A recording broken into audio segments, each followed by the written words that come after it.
welcome back. We are looking at important questions in surface areas and volumes, and this is question number 10. Let's have a look at it.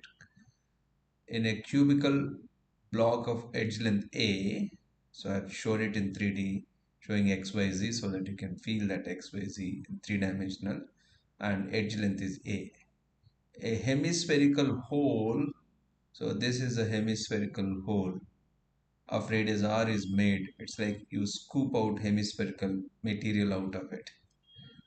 Then we have to determine number one, outer surface area of the remaining part of the cube. So once you scoop out that hemisphere, whatever is left over in that, what is the outer surface area? Like you have four walls, base and top. On the top you will have a circular hole.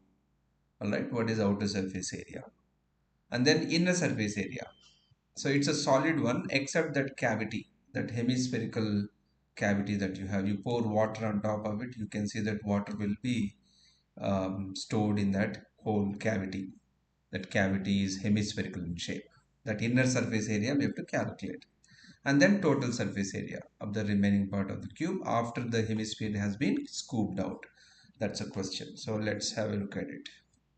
So the first concept, total surface area of the cube is 6a squared because it has got 6 faces, right?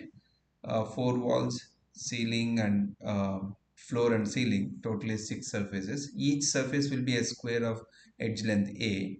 So square area is a square. Like that you have 6 surfaces, so it will become 6a square. That is the total surface area of the cube. And cross-sectional area of the hole on the top.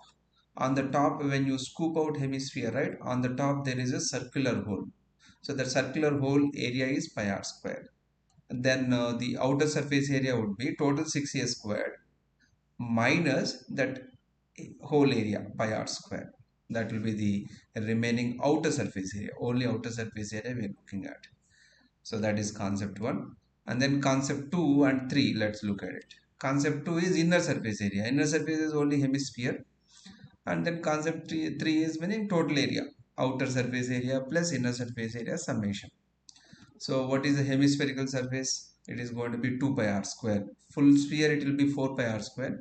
Hemispherical surface you have internal. Okay. And that is 2 pi r square.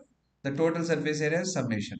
The outer surface we have already calculated 6a squared minus pi r square plus 2 pi r square inner surface area. Together it is going to be 6a squared plus pi r square. That's the answer for this question.